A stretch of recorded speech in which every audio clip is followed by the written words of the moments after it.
It is Thursday, October 1st. I'm Sam Cedar. And I'm Lucy Steiner. Which one of these stories will you be talking about today?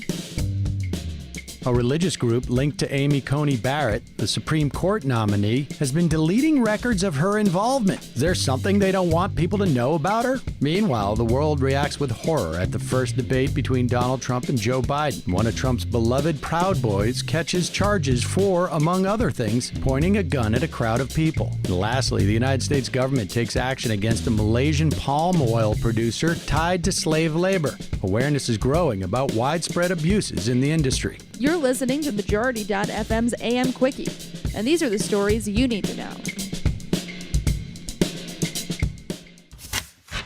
People of Praise, a far-right Christian sect tied to Donald Trump's Supreme Court nominee Amy Coney Barrett, has been caught deleting information about her from its website. An analysis by the Associated Press shows that People of Praise erased numerous records from its website during the summer of 2017 that referred to Barrett, as well as photos. At the time, Barrett was on Trump's shortlist for the high court seat that eventually went to Justice Brett Kavanaugh. Last week, when Barrett again emerged as the frontrunner for the court, more articles, blog posts, and photos disappeared. Still more records were deleted after an AP reporter emailed the group's spokesman yesterday. All issues of the organization's magazine, Vine and Branches, were removed, including a 2006 story about Barrett's parents that referred to her mother as a handmaid. The AP reports that People of Praise's belief system is rooted in charismatic Catholicism, a movement that grew out of the influence of Pentecostalism, which can include speaking in tongues. Founded in 1971, the group's 22 branches organize and meet outside the purview of the Roman Catholic Church. Former female members told AP that wives were expected to obey their husbands' wishes in all matters, including providing sex on demand. One of the women also said she was forbidden from getting birth control. In her speech accepting Trump's nomination on Saturday, Amy Barrett said she expected from the start that she and her husband would run their household together. One wonders if he gets a vote in other matters as well. Members of the Proud Boys were celebrating yesterday after Donald Trump name-checked them in a Tuesday's presidential debate with Joe Biden. After refusing to condemn white supremacy, Trump called on the Proud Boys to, quote, stand back and stand by, end quote. Yesterday, Trump tried to walk back his comments, claiming he has no idea who the Proud Boys are. He said, quote, whoever they are, they need to stand down and let law enforcement do their work, end quote.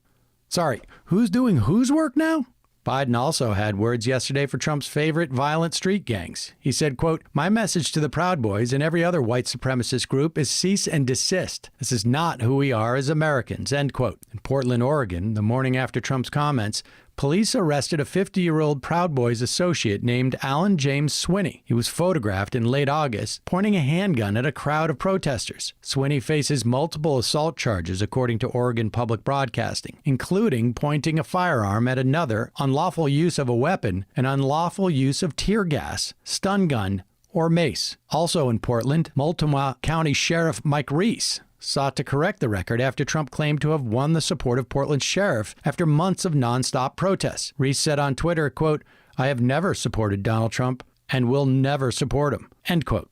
Reese has also reportedly donated $1,000 to the Biden campaign. Meanwhile, the international reaction to Tuesday's debate was, well, it was not kind. China's Global Times said the debate showed the world a divided and chaotic U.S. The French newspaper Le Monde said it revealed how 4 years of Trumpism have weakened one of the greatest democracies in the world. Kenyan commentator Patrick Gathra called the debate, quote, a pitiful and tragic advertisement for U.S. dysfunction. It's also quite unbearably long as advertisements go. This rate will be lucky to find a buyer at any price. Majority.fm's AM Quickie is fueled by JustCoffee.coop. Just Coffee is a worker-owned coffee roaster based in Madison, Wisconsin that has sponsored the Majority Report for nearly a decade. Check out their collection of fair trade roasts, including our own Majority Report blend. And regardless of what you order, receive 10% off your order when you use the code MAJORITY at checkout. And all shipping is free. That's coupon code MAJORITY at JustCoffee.coop. Following a year-long investigation and coming a week after an AP investigation into widespread and shocking labor abuses in the industry, the U.S. is blocking shipments of palm oil from a major producer in Malaysia.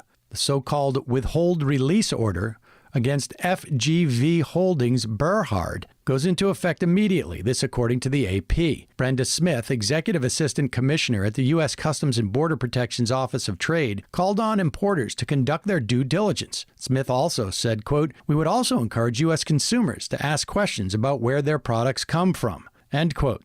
FGV is one of the world's largest palm oil companies, is closely connected to another company, Felda, which is owned by the Malaysian government. The AP's investigation, which we covered here last week, found ample evidence of physical and sexual violence had forced child labor on palm oil plantations. Some of the labor abuses occurred on plantations operated by Felda. The tainted palm oil was traced to the supply chains of the planet's most iconic food and cosmetics companies like Unilever, L'Oreal, Nestle, and Procter & Gamble. Palm oil is found in roughly half the products on supermarket shelves. Its demand has exploded over the past 2 decades. Read those labels, folks, and shop accordingly.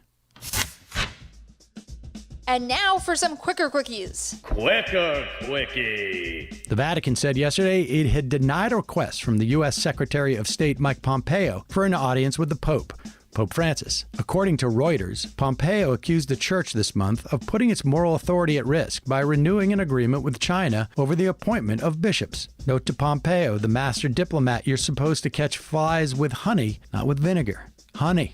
The same goes for popes. U.S. intelligence services considered poisoning or kidnapping WikiLeaks co-founder Julian Assange. This according to a report in The Guardian. Seems the plans were never put into practice.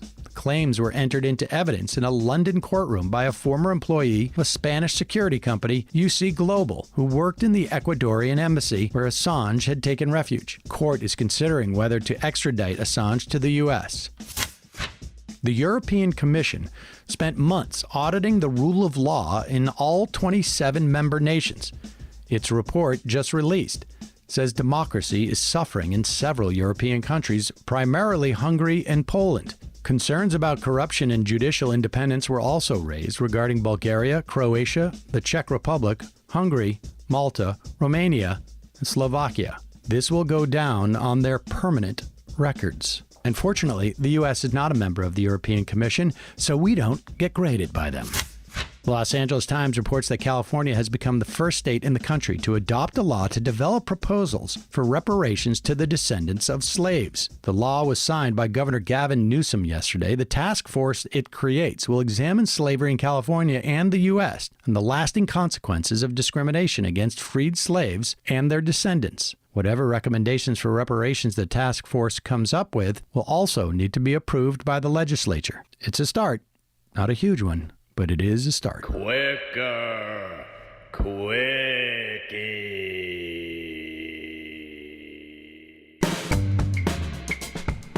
That's all for the AM Quickie today. Join us this afternoon live at noon on The Majority Report and then later as a podcast.